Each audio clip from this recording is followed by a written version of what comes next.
उत्तम सद्गुरुनाथ महाराज की जय.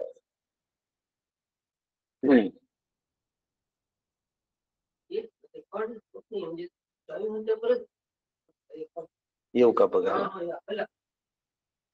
एक 2 मिनिटं. रेकॉर्डिंग मध्ये थोडी अडचण आली आहे, तेवढी पाहून सुरू कर.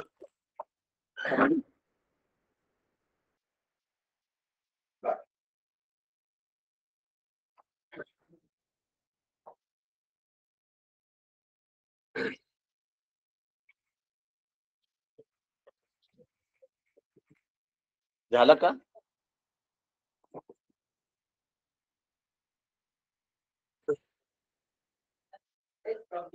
राम कृष्ण हरी.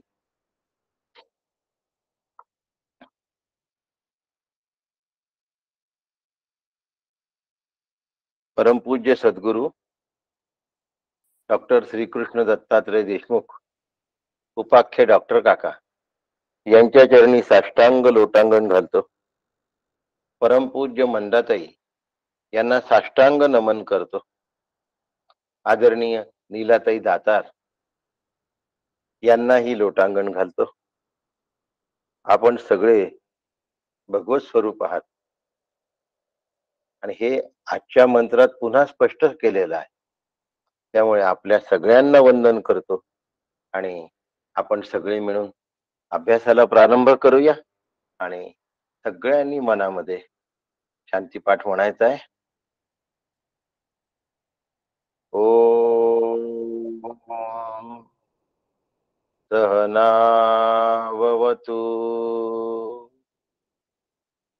सहनौ भुनक्तु सह वीर्यं करवावहै तेजस्विनावधीतमस्तु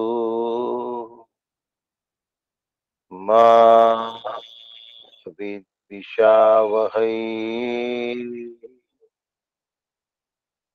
ओम शांति शांति शांति. हरि ओम. श्री गुरुभ्यो नमः. हरि ओम.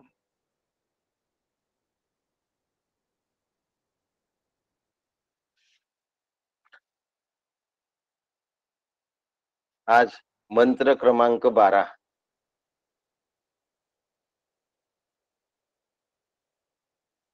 एकूण 15 मंत्र आहेत या वल्लीमध्ये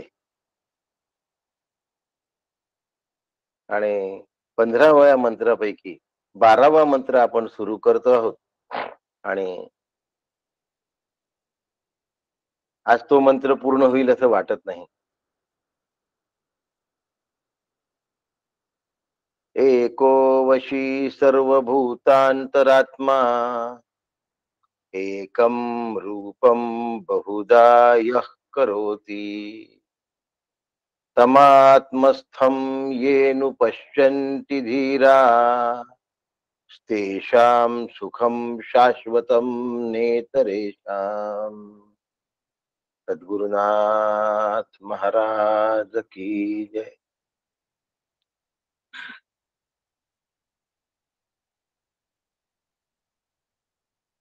अर्थ वाचतो. जो एक असून तो सर्वांना स्वाधीन ठेवणारा, सर्व भूतांचा अंतरात्मा आपल्याच एका रूपाला अनेक रूप देतो, अशा त्या आपल्या बुद्धिस्थ आत्मदेवाला जो धैर्यवान पुरुष जाणतो त्याला शाश्वत सुख मिळतं, इतरांना नाही.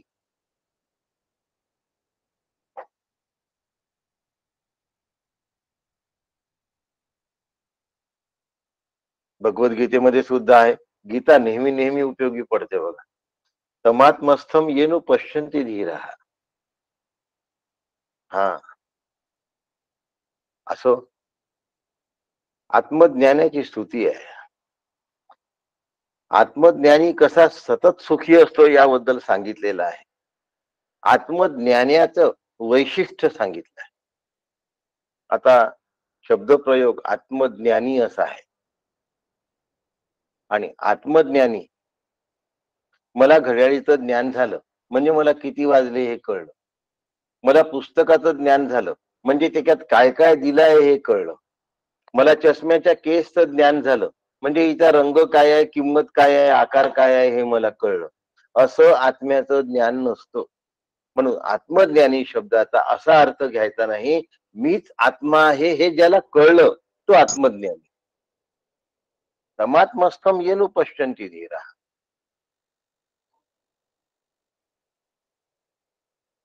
मी आत्मा आहे हे ज्याला कळलं त्याला आत्मज्ञानी असं म्हणतात. त्याला प्रत्यगात्मज्ञान म्हणतात. प्रत्यगात्मैक्यमे वीक्षम असा पण शब्द आहे.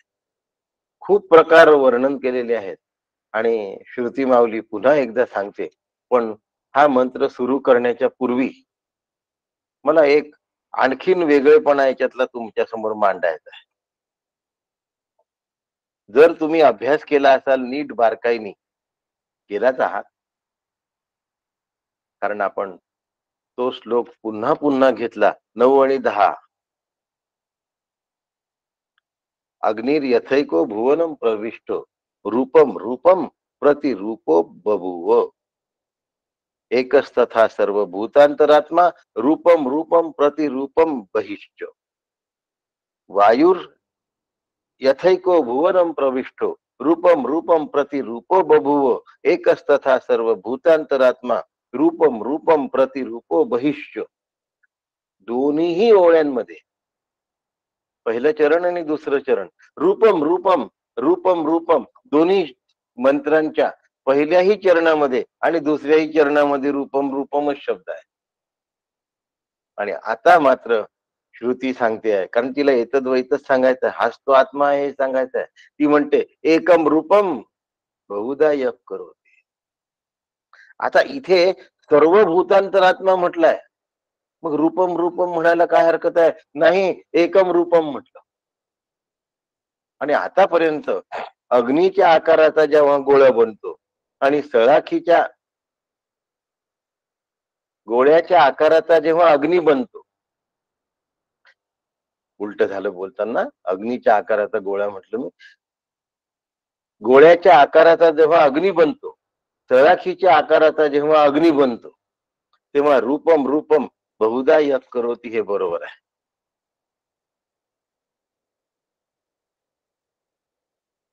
रूपम रूपम प्रतिरूपो हे बरोबर आहे. पण या ठिकाणी सर्व भूतांमध्ये आत्मा असताना रूपम रूपम न म्हणता एकम रूपम म्हटलं आणि म्हणून बहुधा यक करोति म्हटलं. बहुधा शब्द वापरलाय. या बहुधानी जीवाला खात्री होत नाही म्हणून बहुधा शब्द वापरला आहे.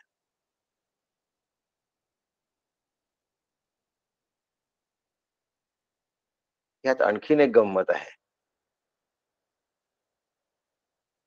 एक अग्नी सळाखीमध्ये राहो की गोळ्यामध्ये राहो, तो गोल दिसतो किंवा लांब आकाराचा दिसतो. एलईडी बल्ब मध्ये आहे की एलईडी ट्यूब मध्ये आहे त्यानुसार त्याचा लांबोळका आकार किंवा चंबूचा आकार दिसतो.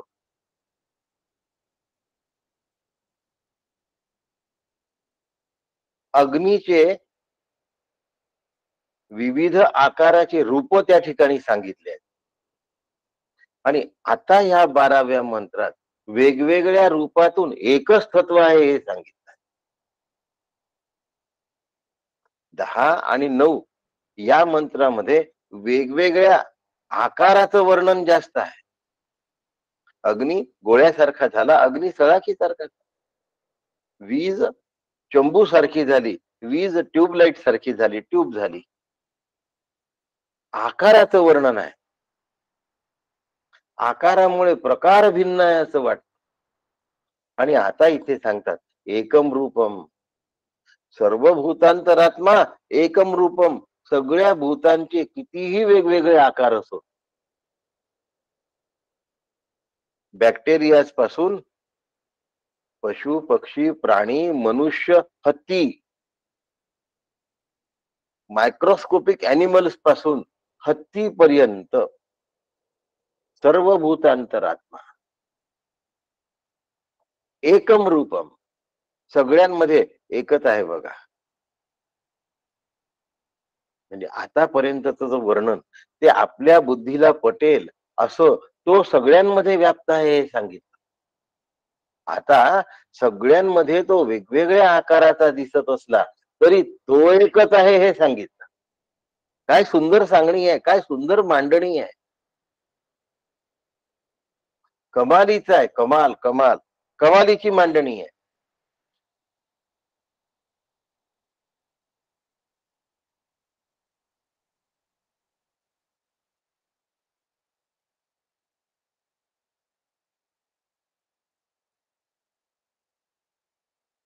अनेक भूतांमध्ये तो वावरत असताना सुद्धा तो एक आहे.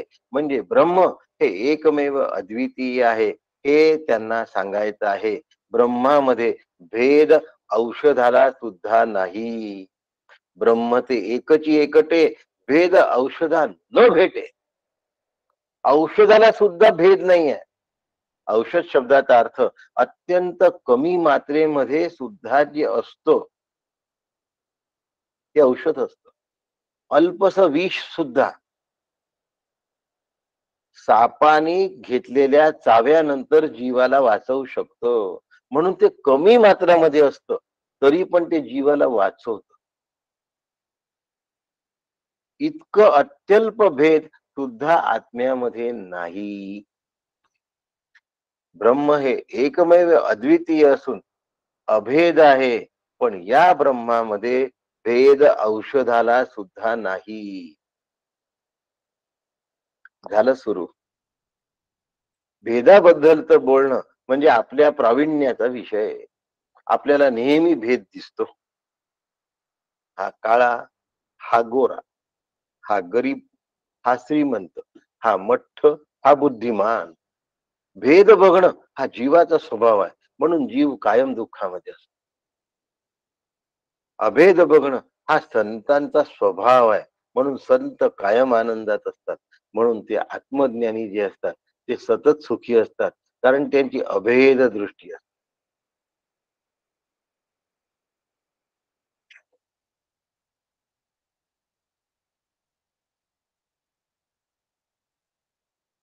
ते भेदाने नाही बघत.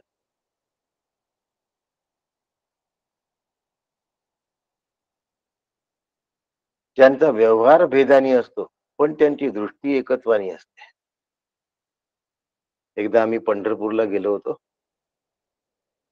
काकांना अनेक वस्तू अनेकांनी दिल्या होत्या. एक भलं मोठं काजूचं पॅकेट काकांना देण्यात आलं. खूप मोठं होतं असं. आणि काजू तुम्हाला आता कल्पना आली असेल किमतीची. एवढे मोठे काजू काकांना वाटण्यात आले. म्हणजे पॅक पाकिट देण्यात आलं मोठ्या काजूंचं. काकांनी ते पाकिट फोडलं नाही.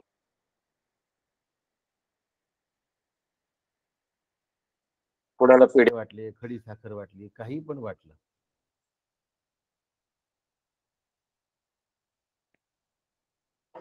पण काजू नाही. आणि माझा एक मित्र आला. त्याला काकांनी सांगितलं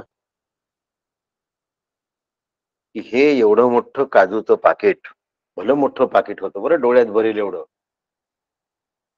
तुझ्याकडे ती काम करायला येणारी बाई आहे ना, तिला दे. आणि हे फोडायचं नाही. यातला प्रसाद कुणालाही वाटायचा नाही. पॅक काजूचं पार्सल पाकिट फक्त तिला दे. व्यवहारातनं भेद आहे. बाकीच्यांना खडी साखर, पेढा आणि तिला काजू. आणि दृष्टीत अभेद आहे. मग आता व्यवहारात अभेद कसा मी भेद म्हटलाय. आता अभेद कसा? सगळ्यांना प्रसाद वाटला, हा अभेद आहे व्यवहारातला. पण काजू म्हणून बघाल तर तिला दिले, आणि प्रसाद म्हणून बघाल तर सगळ्यांना दिले. मग मी माझ्या मित्राला म्हटलं, अरे काकांनी एवढं आठवण ठेवून न आलेल्या त्या व्यक्तीला कसं काय तुझ्याकडल्या मोलकरणीसाठी कसं काय पाठवलं? तर तो म्हणे, सुनील, माझ्याकडली मोलकरणी एक वेगळंच काम आहे. मी म्हटलं, काय झालं? तिने मला म्हटलं, यांच्या घरी ती कामाला आली, काही दिवस काम करत होती, आणि त्याच्यानंतर ती म्हणाली की, बाईसाहेब, मी तुम्हाला एक गोष्ट सांगू का? ते म्हणे, सांगा. म्हणे, मी कामाला भांडे घासायला जेव्हा येते तेव्हा तुम्ही रोज एक कॅसेट लावता. तुम्ही मला रोज एक कॅसेट 1 तास ऐकवाल का? त्यांना खूप आनंद वाटला की अरे, हे तर खूप झालं. मोलकरीण म्हणते आहे की मला कॅसेट ऐकवाल का? ते म्हणाले, हो जरूर. तर म्हणे, मी सगळ्यांकडले कामं करून शेवटी तुमच्याकडे कामाला आली तर चालेल का? उशीर होईल मला यायला. मी तुमच्या भांडे घासून देईन. नंतर 1 तास कॅसेट ऐकीन, मग माझ्या घरी जाईन. मला यायला उशीर होईल. तेवढा तुम्ही चालवून घ्याल का? ते म्हणाले, जरूर. आणि ती बाई सगळ्यांकडलं धुणे भांडे झाल्यानंतर यांच्या घरी येत असे. आल्यावर पहिले धुणे भांडे करत असे. आणि त्यानंतर कॅसेट लावून द्या साहेब म्हणायचे, आणि 1 तास ती काकांचं प्रवचन नियमाने ऐकत असत. तेवढं झालं की ती घरी जात. असा तिने नित्य नियम वर्षभर, म्हणजे वर्षानुवर्ष चालू ठेवला काम असेपर्यंत. काकाचं किती लक्ष असतं बघा. आता इथे प्रसाद म्हणून अभेद आहे. व्यवहारामध्ये तुम्हाला भेद दिसेल, पण प्रसादातून अभेद आहे, आणि दृष्टी तर अभेदाचीच असते संतांची. म्हणून एकोवशी सर्व भूतांतरात, सगळ्या भूतमात्रांमध्ये एकच आत्मतत्व विराजमान असतं. सर्व भूतमात्रांमध्ये एकच आत्मा असतो.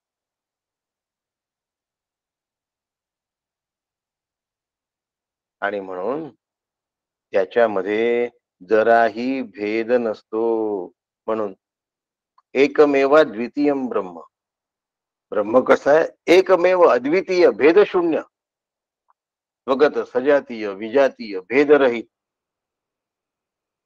पंचदशीचा विषय आहे. हा विषय जर सांगितला तर आज फक्त भेदच शब्द होणार.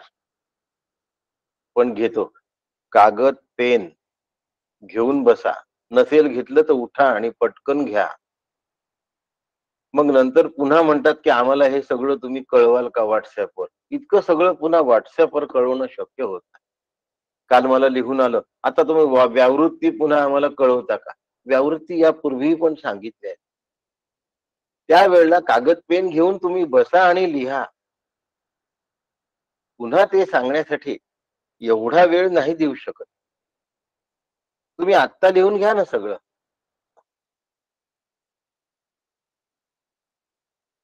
शंकर महाराज खंदारकर यांनी भेद सावकाश फार सुंदर पद्धतीने मांडले आहेत, आणि नाथ महाराजांच्या भेदांचं त्यांनी स्पष्टीकरण केलं. शंकर महाराजांनी नाथ महाराजांच्या भेदांचं स्पष्टीकरण केलं आहे. सावकाश सांगा सर.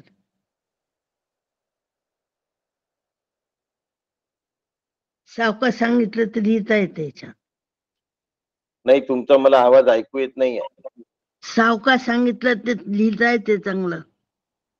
शंकर महाराज खांदारकरांनी नाथ भागवतामध्ये भेद सांगितले आहेत, ते तुम्हाला सांगतो. एकनाथी भागवतातल्या 9व्या अध्यायात 192 नंबरची ओवी आहे. एकनाथी भागवत 9वा अध्याय 192 नंबरची ओवी. विजातीय भेद ते ठाई, नसे सजातीय भेद काही, स्वगत भेदू तोही नाही, भेद शून्य पाही ये रीती. काय म्हणतात आहे नाथ महाराज? वस्तूमध्ये 3 प्रकारचे भेद असतात.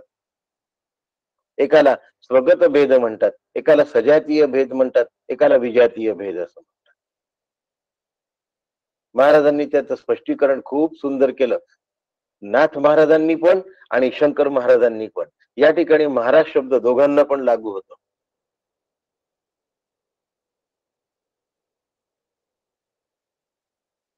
निवृत्ती ज्ञानदेव, सोपान मुक्ताबाई, एकनाथ, नामदेव, तुकाराम ही जी चालत आलेली वारकरी संप्रदायाची धुरीणांची परंपरा आहे, ही परंपरा शंकर महाराजापर्यंत येऊन ठेपलेली आहे. नेवास्याला लिहिलेलं आहे. जी मंडळी नेवास्याला गेली आहेत तिथे शेवटचं नाव शंकर महाराज खंदारकर यांचं आहे. म्हणजे असं लिहिलेलं नाही, साधू महाराज असं नाव लिहिलंय. शंकर महाराजांना साधू महाराज म्हणत. यशवंत शंकर साधू हे त्यांचे चिरंजीव, म्हणून शंकर साधू हे शंकर महाराजांचं नाव. मग ते साधू खंदारला जाऊन स्थायिक झाले म्हणून त्यांना खंदारकर नाव आलं. पण त्यांचं आडनाव साधू आहे. आडनावानी जे साधू आहेत, आडनावानी संत पण असतात लोक, पण वृत्तीने संत असतील असं सांगता येत नाही. ते आडनावानीही साधू आणि वृत्तीनेही साधू.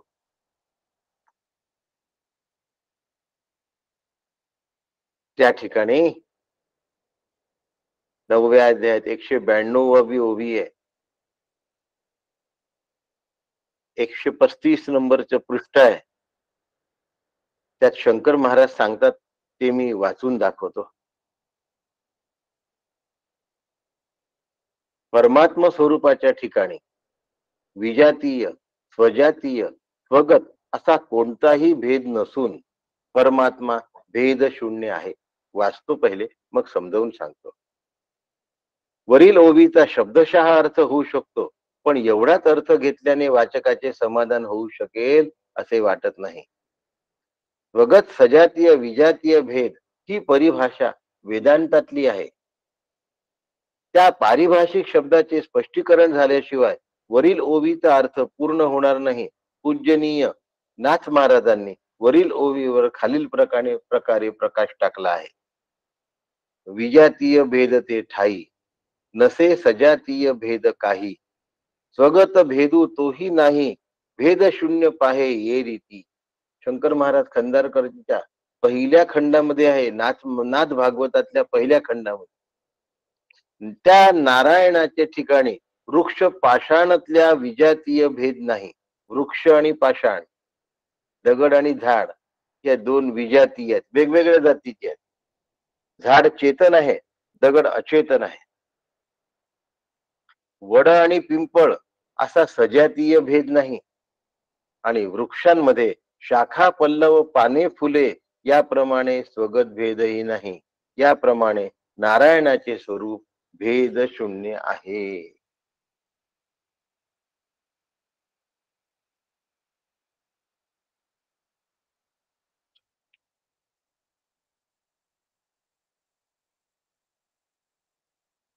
अध्याय 9वा नाथ भागवत, अध्याय 9वा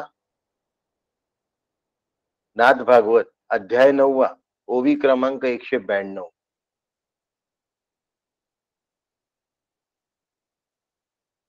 दगड आणि वृक्ष दोन भिन्न जाती झाल्या. एक चेतन जात आहे, एक अचेतन जात आहे.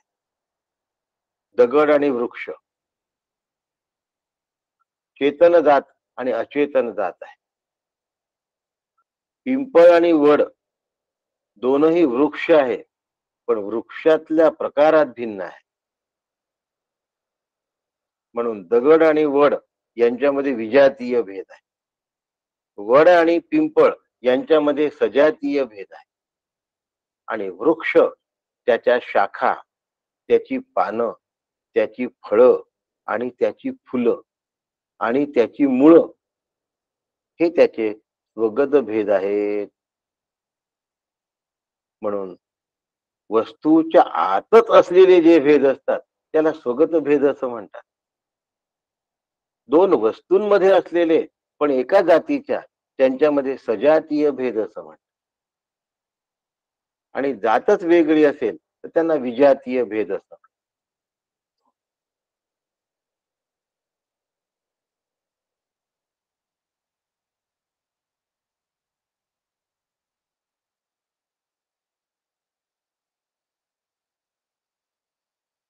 गुलाबाचं झाड आहे, त्याला मूळ आहे, त्याला फांद्या आहेत, त्याला मूळ आहे, त्याला फांद्या आहेत, त्याला फुल आहेत. मूळ, फांद्या आणि फूल असं ते गुलाबाचं झाड आहे. याला स्वगत भेद असं म्हणतात. झाडाचाच स्वतःमध्ये असलेला भेद म्हणून त्याला स्वगत भेद असं म्हणतात.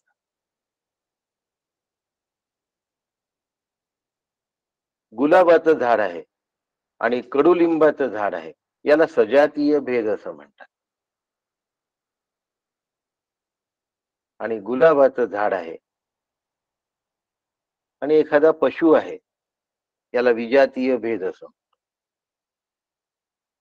आत्म्यामध्ये स्वगत भेद नाही, आत्म्यामध्ये सजातीय भेद नाही, आत्म्यामध्ये विजातीय भेद नाही.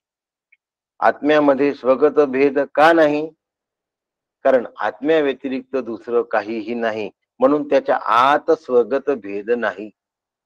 ज्याप्रमाणे चिकू आणि बी, आंबा आणि कोय, साल, गर आणि कोय याला स्वगत भेद असं. सजातीय भेद, आंबा हे फळ, सीताफळ हे फळ, दोन आत्मे नसल्यामुळे आत्म्यामध्ये सजातीय भेद नाही. आत्मा एकमेव अद्वितीय आहे, म्हणून आत्म्या व्यतिरिक्त दुसरं काहीही नसल्यामुळे आत्म्यात विजातीय भेद सुद्धा नाही. नाथ महाराजांनी याच्यावरही क्लायमॅक्स केलेला आहे. पहिल्या खंडातल्या 9व्या अध्यायातली ओवी मी तुम्हाला सांगितली. आता दुसऱ्या खंडातली एक ओवी पुन्हा सांगतो, तेवढी लक्षात घ्या. अध्याय 28वा, ओवी क्रमांक 524, 525, म्हणजे नंतर विचारू नका. परमात्मा परमानंद, सजातीय विजातीय स्वगत भेद, नसोनिया वस्तू शुद्ध, जान प्रसिद्ध निज बोधे. परमात्मा परमानंद, सजातीय विजातीय स्वगेत भेद, नसोनिया वस्तू शुद्ध, जान प्रसिद्ध निज बोधे. ऐसा परमात्मा परमानंद, अशी सुरुवात आहे. आणि याचा क्लायमॅक्स सांगतो म्हणून मी तुम्हाला बोललो होतो. क्लायमॅक्स असा आहे, विजातीय भेद मी देह म्हणणे, सजातीय भेद मी जीवपणे, स्वगत भेद मी ब्रह्मस्फुरणे. हे तिन्ही नेणे परमात्मा, हे तिन्ही नेणे परमात्मा. आहे की नाही गंमत? परमात्म्यामध्ये या तीनही गोष्टी नाहीत. हे तिन्ही नेणे परमात्मा. पुन्हा सांगतो, विजातीय भेद मी देह म्हणणे. स्वतःला देह म्हणणं म्हणजे आत्मा ही चैतन्याची जात आणि देह ही जडाची जात, अचेतन जड आहे देह, म्हणून हा विजातीय भेद आहे. स्वतःला जीव म्हणणं हा सजातीय भेद आहे. मी जीव मग तो जीव, आणि मी ब्रह्म आहे असं वाटणं हा स्वगत भेद आहे. इथे सुद्धा आत्मस्थिती नाही. हे तिन्ही नेणे परमात्मा. परमात्म्याला या तीनही गोष्टी नाहीत, नाहीत आणि नाहीत. मी देह आहे असे म्हणणे हा विजातीय भेद आहे. मी जीव आहे असे म्हणणे हा सजातीय भेद आहे. मला ब्रह्म कळते किंवा मी ब्रह्मस्वरूप आहे हा स्वगत भेद आहे. परमात्म्याच्या ठिकाणी हे तीनही भेद नाहीत. नाथ महाराज सांगतात. काय सुंदर विश्लेषण असतं, काय संतांचं चिंतन असतं. विजातीय भेद मी देह म्हणणे, सजातीय भेद मी जीव येणे, स्वगत भेद मी ब्रह्म जाणणे. हे तिन्ही नोहे परमात्मा. पाठ झाली पहा सांगता सांगता. आता पुस्तक बंद केलाय मी. आणि या ठिकाणी सांगतात, काका म्हणतात, ब्रह्म ते एकची एकटे, भेद औषधा न भेटे, नाना भेदांचे रेटे असती तेथे. ब्रह्मामध्ये स्वगत सजातीय विधातीय भेदांचा जोर जरा सुद्धा चालत नाही. मग आता हा आत्मा कसा आहे हो? एकोवशी. कसा आहे हा आत्मा? एकोवशी. हा आत्मा एक आहे. माऊलीची ओवी आहे, सर्वत्र सदा सम, तेथ विभाग अधमोत्तम, मती वशी संभ्रम विवंचिती. आत्मा सर्वांना स्वाधीन ठेवणार आहे.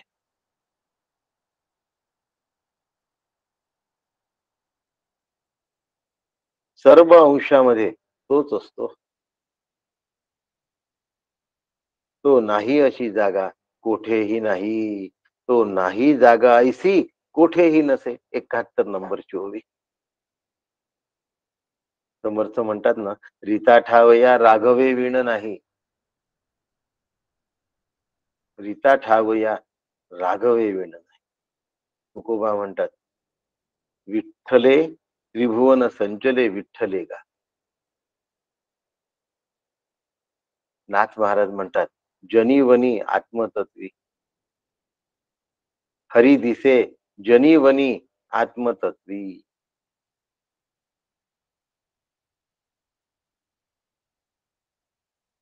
हरी दिसे जनीवनी आत्मतत्वी.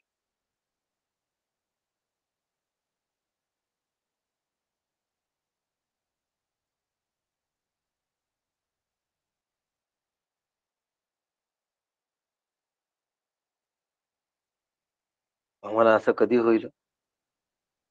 सगळीकडे आत्माच आहे हे पाहण्याची आम्हाला पहिल्यांदा वृत्ती तयार करावी लागेल. त्या वृत्तीला जपावं लागेल.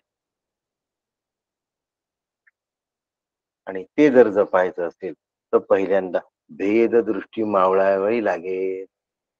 भेददृष्टी न मावळता सगळ्यांना सारखं पाहणं कधीही शक्य नाही. मग एक सुंदर दिसतो, एक बंदर दिसतो, एक गरीब दिसतो, एक श्रीमंत दिसतो, एक मठ्ठ दिसतो, एक लखलखीत बुद्धिमान दिसतो. मग त्रिभुवन संचले विठ्ठलेगा कुठे दिसणार? पत्रौ पुत्रौ मित्रे शत्रौ बंधू मा कुरु यत्नम विग्रह संधो. पुत्रौ मित्रे बंधौ शत्रौ मा कुरु यत्नम विग्रह संधो. सर्वेस्मिन्नपि पश्चात्मानं सर्वत्रोस्त्रुज अभेद ज्ञान. भज गोविंदम भज गोविंदम गोविंदम भज मूढमते.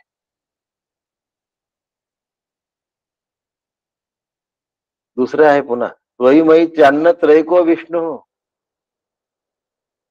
भव समचित्ता सर्वत्र असतो. आत्मा सगळ्यांमध्ये आहे हे आम्हाला कळलं पाहिजे. त्यासाठी माझ्यामध्ये तो आहे हे आम्हाला पहिल्यांदा कळलं पाहिजे. एकोवशी सर्व भूतांतरात्मा. तो एकच आत्मा सगळ्यांमध्ये स्थिर आहे, व्यापला आहे.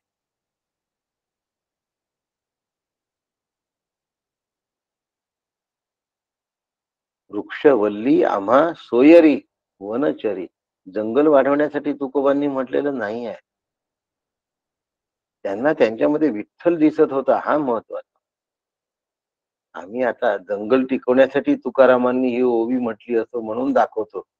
लेकुरे उदंड झाली तो ते लक्ष्मी निघून गेली हे फॅमिली प्लॅनिंग साठी समर्थांनी म्हटलं असं सांगतो. असं नाही हो. इतक्या हलक्या स्तरावर हे बोललेच नाहीयेत. यांचा दर्जा फार वरचा आहे. आणि तो वरचा दर्जा सगळ्यांमध्ये एकच परमात्मा व्याप्त आहे हा आहे. त्या दर्जाने बोलले आहे, त्या उंचीवर बोलले आहे. ती हाईट आहे याची. पण ही सखोलता जोपर्यंत कळत नाही तोपर्यंत मग जाहिरातीमध्ये अशा प्रकारच्या टीव्हीवर जाहिराती येतात.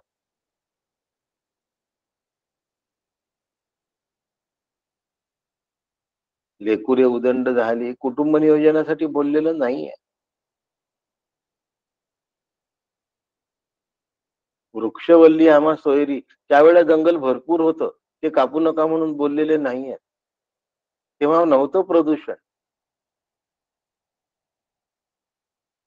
आत्मतत्वासाठी बोलतोय.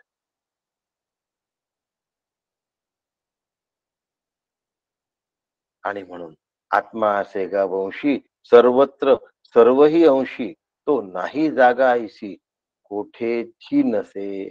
आत्मा नाही अशी जागाच नाही. आत्म्याचं नाव नारायण आहे. कोणी ठेवलंय? भक्तांनी ठेवलंय. काय नाव त्या भक्ताचं? प्रल्हाद. हिरण्यकश्यपूने विचारलं, तुझा नारायण कुठे आहे ते सांग.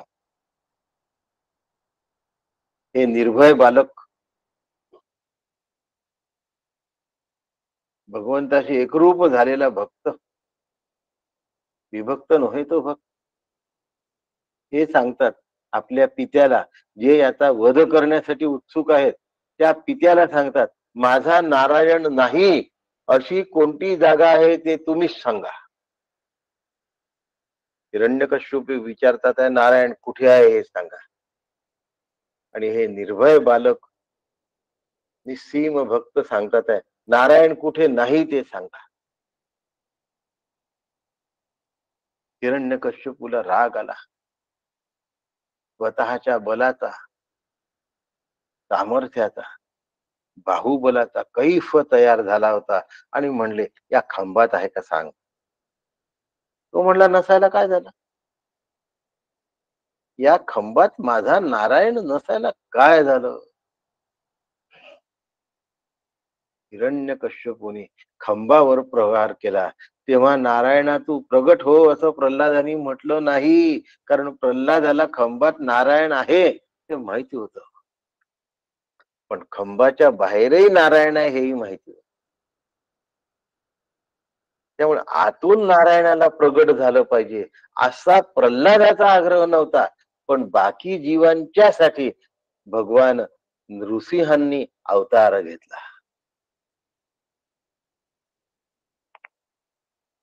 आणि भगवान नृसिंहाचं प्रागट्य आहे लक्षात ठेवा. नेहमी लक्षात ठेवा, कृष्णाचा जन्म झाला नाही, भगवान श्रीकृष्णाचं प्रागट्य आहे. रामाचा जन्म झाला नाही, रामाचं प्रागट्य आहे. नृसिंहाचा जन्म झाला नाही, नृसिंहाचं प्रागट्य आहे. आपले सगळे देव प्रागट्य आहेत. जन्म आपल्याला असतो, जन्म जीवाला असतो. ते जन्म घेतल्यासारखं दाखवतात, पण त्यांचं त्यावेळेला प्रागट्य असतं. आणि म्हणून त्यांचं निर्याण नसतं, त्यांचं तिरोधान असतं. भगवान विष्णू म्हणजे कृष्ण ज्या वेळेला निजधामाला गेले, तेव्हा स्वर्गातली देवता बघत होती हे जातात कसे. त्यांना नाही दिसलं, तिथे फक्त फुलं दिसली. याला तिरोधान असं म्हणतात. भगवान रामचंद्र सरयू मध्ये देह समर्पित केला. कुठे 5-10 किलोमीटर दूर तो सापडायला पाहिजे होता. आणि राजाचा देह म्हटल्यानंतर ज्यानी त्यांनी तो नक्की बाहेर आणला. पण श्रीरामांचा देह कुठेही सापडला नाही. कारण तो वाहून गेला नाही, तो अंतर्धान पावला. प्रागट्य झालं होतं म्हणून अंतर्धान पावला. म्हणून त्याला तिरोधान असं म्हणतात. आणि आपल्या देह जाण्याला मृत्यू असं म्हणतात. आपल्या देह जन्मण्याला जन्म असं म्हणतात. आणि त्यांच्या देह जन्मण्याला प्रागट्य असं म्हणतात. म्हणून भगवान नृसिंह प्रगट झाले. नेहमी लक्षात ठेवा, जे प्रगट होतात ते नष्ट होत नसतात. म्हणून देव आहे, आहे आणि आहे. देव आहे अशी वदावी वाणी, तुकोबा सांग.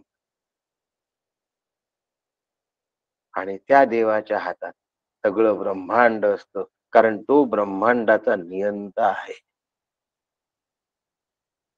अनंत कोटी ब्रह्मांड त्याच्या स्वाधीन आहेत. म्हणून देव पहिले आतही आहे आणि देव बाहेरही आहे.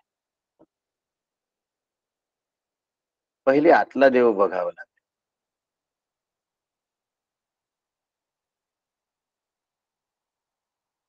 पहिले आतला देव पाहावा लागेल.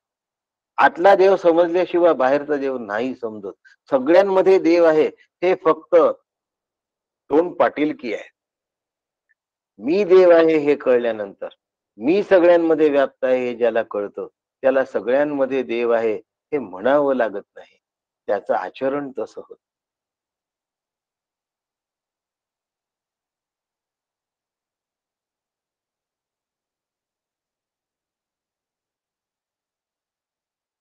तुकोबांचं आचरण बघा, नाथ महाराजांचं आचरण बघा, समर्थांचं वागणं बघा, ज्ञानोबांचं जगणं बघा.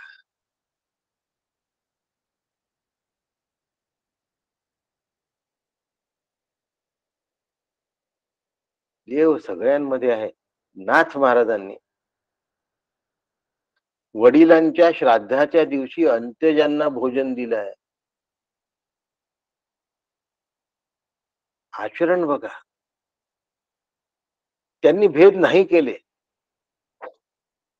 कारण त्यांना सगळ्यांमध्ये तो एकच दिसत होता. आता सगळ्यांमध्ये आणि एकच या शब्दांमध्ये फरक आहे.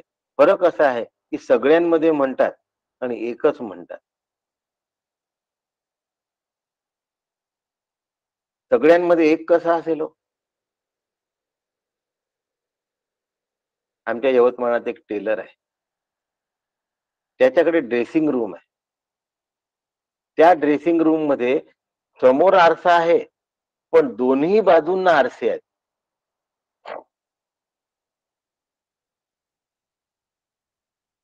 त्यामुळे त्या ड्रेसिंग रूम मध्ये आपण गेल्यानंतर आपल्याला दोन्ही बाजूला असंख्य आपण दिसतो. आता दिसणाऱ्या सगळ्यांमध्ये आपणच आहोत की नाही? नव्हे, मीच आहे. नुसतं आपणच आहे नाही, मीच आहे हो दिसणाऱ्या सगळ्यांमध्ये. दिसणाऱ्या सगळ्यांमध्ये मीच आहे की दिसणारे सगळे मी आहे? मी प्रश्न विचारतोय तुम्हाला. तुम्ही कल्पना करा की तुम्ही अशा आरशासमोर उभा आहात आणि डाव्या आणि उजव्या बाजूला तसेच आरसे लावले आहेत. त्यामुळे दोन्ही बागाला असंख्य तुम्ही दिसताय. इन्फायनेट इमेज. मग सगळ्या आरशांमध्ये मी आहे ही बोलभाषा बरोबर आहे. पण सगळ्या आरशांमध्ये मी आहे की मीच सगळीकडे आहे, दोन भाषांमध्ये फरक आहे. एक भाषा आरसा सापेक्ष आहे आणि एक भाषा ही मी सापेक्ष आहे.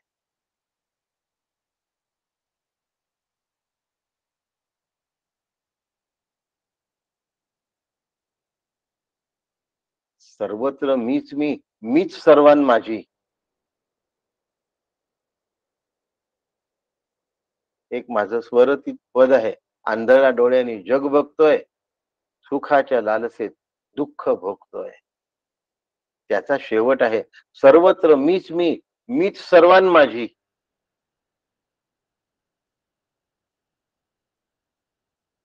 पहिले सगळीकडे मी दिसतो आणि मग सगळ्यांमध्ये मी दिसतो आणि मग सगळे नावाची गोष्ट नुसती काल्पनिक आहे हे लक्षात येतं आणि मीच वास्तव आहे हे कळतं.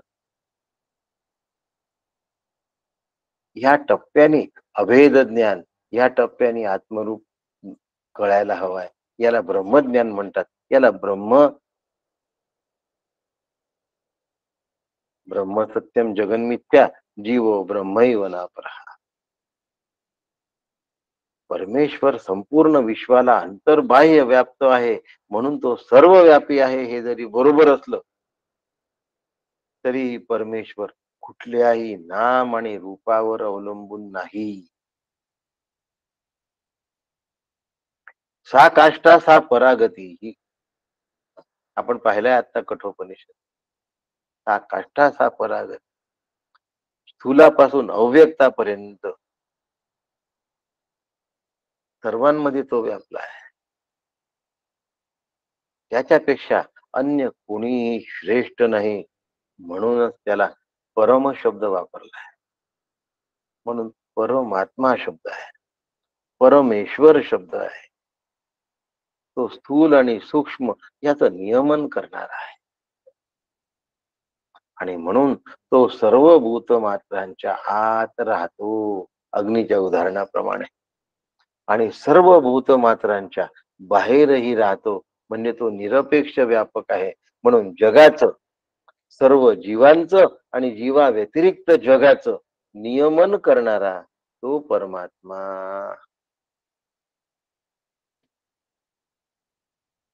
असं वाटतं. आणखीन सविस्तर श्लोक सांगावा. पुन्हा वाटतं किती सविस्तर सांगत जाऊ. स्वतःच्या मायाशक्तीमुळे सांगतो सविस्तर.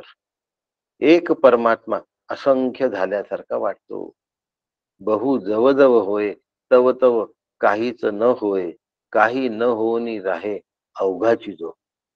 बहु झाला पण काहीच नाही झालं. मी एका आरशामध्ये दिसलो, मग मी असंख्य आरत्यामध्ये असंख्य रूपाने दिसलो. काय झालं हो? तव तव काहीच न होय.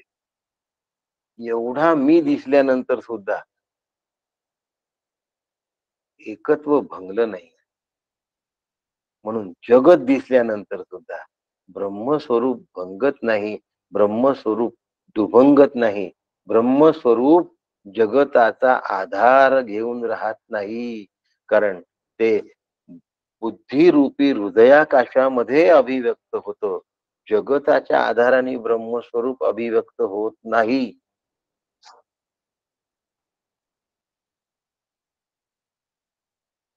मी काय म्हणतो थोडं स्पष्ट करतो.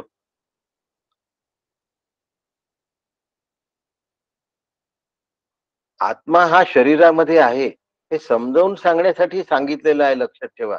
पण आत्मा हा शरीरामध्ये आहे ही वस्तुस्थिती नाही.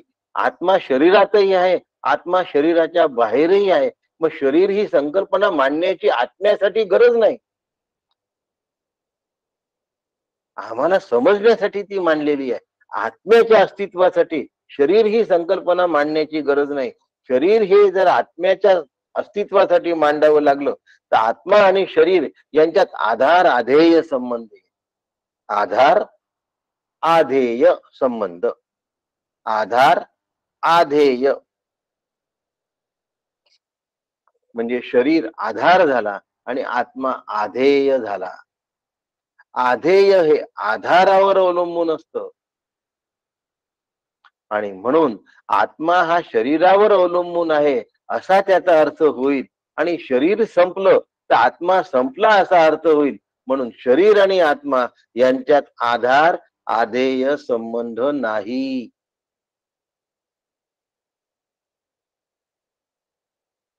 म्हणून शरीर आत्म्याचा आधार नाही.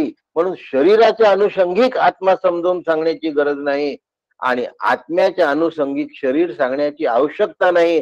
कारण आत्म्याला कुणाच्याही उपाधीची टेकूची गरज नाही.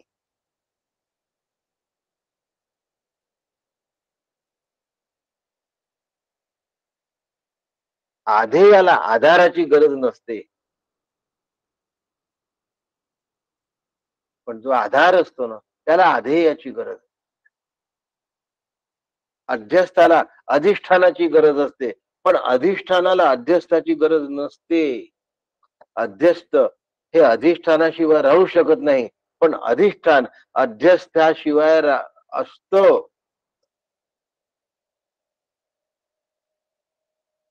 म्हणून आत्मा शरीराशिवाय आहे, पण शरीर आत्म्याशिवाय असू शकत नाही.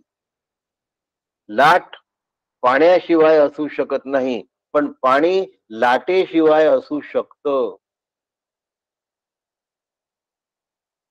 मला माहिती आहे जरा विषय डोक्याला झिंझिण्या आणणार आहे.